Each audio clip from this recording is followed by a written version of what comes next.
Good morning, ladies and gentlemen. My name is Cecilia Lee.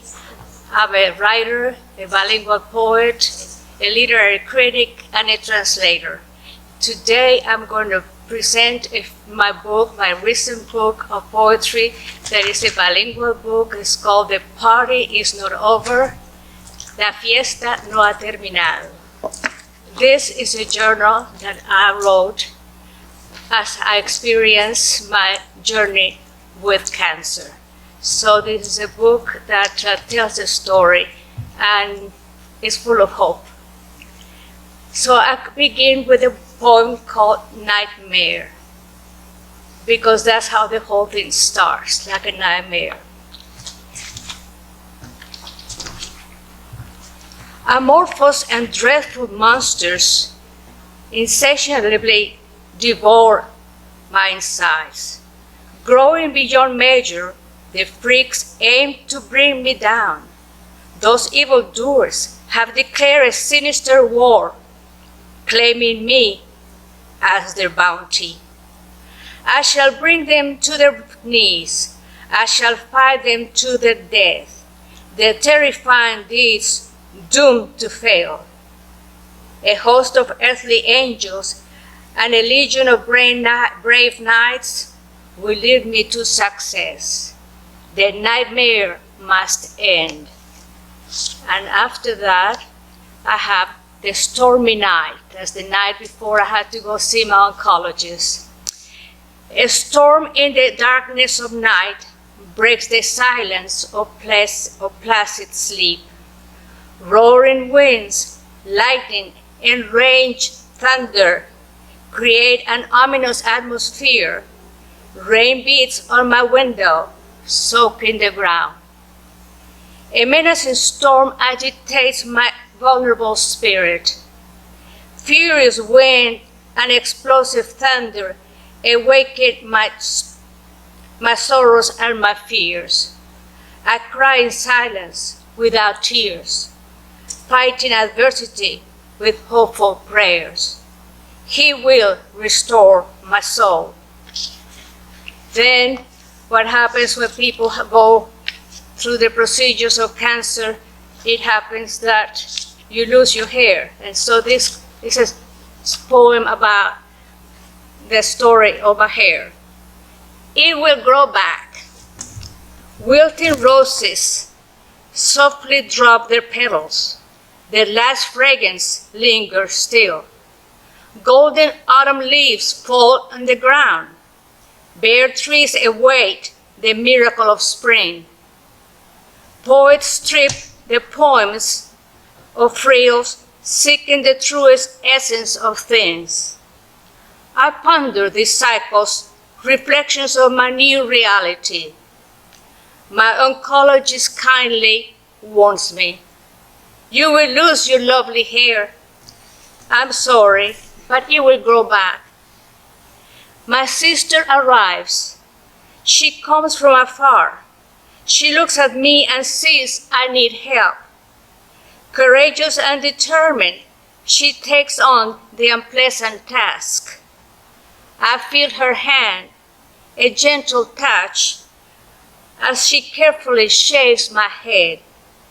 I close my eyes and pass my hand over my naked head. My crowning glory scattered on the floor. A strange feeling. I am scared. I do not want to look into the mirror. I thank her for her tender, loving care. We embrace, our souls entwine. She whispers in my ear, "Do not worry, it will grow back."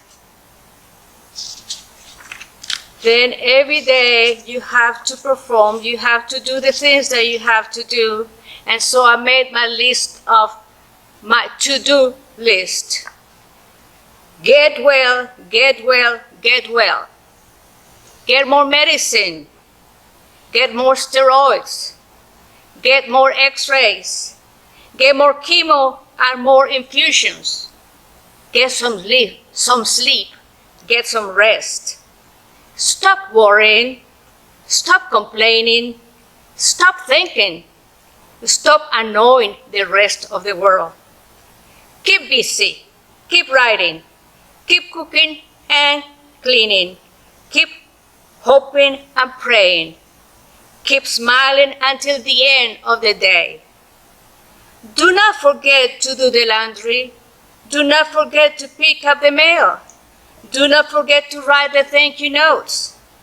Do not forget your next appointments with Dr. Smith, Dr. Lewis, and Dr. Gray. Do not forget your insurance card.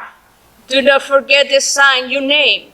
Do not forget to vote in the elections. Do not forget to call your sister, your children, and your friends. Get well.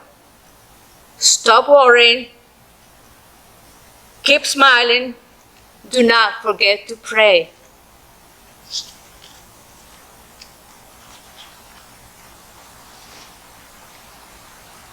And there is the happy day in which the good news arrives, and I wrote a poem, Tears of Joy. Tears of joy, sighs of relief, the dark cloud chased away, the burden lightened, the monster vanquished. A miracle, someone claims. The doctor smiles. My daughter by my side, my husband holds my hand. Our hearts filled with gratitude, we say a silent prayer. Flowers flow forward. My house is now a garden. Yellow daffodils, multicolored roses, tulips in full splendor, hail the glories of this day. Jubilant words pour over me, celebrating my life. I feel the wings of love and hope growing. Exultant, I embrace the bounty and beauty of this early spring. And the last one, coming up. Traveling light. Climbing a rocky mountain step by step, burdened with my heavy backpack, I plead for a helping hand, but I'm alone on this journey, an errant soul striding along. I reach the rugged top, the climax of my quest. Catching my breath, I begin to unload handfuls of sorrows, plenty of trials and distress, pounds of fears, sadness, and heartaches. I cast them in the wind. Adieu, a leap of faith. A flock of blackbirds cuts across the sky. Downhill, I travel light. Only my backpack full with hope. Thank you very much.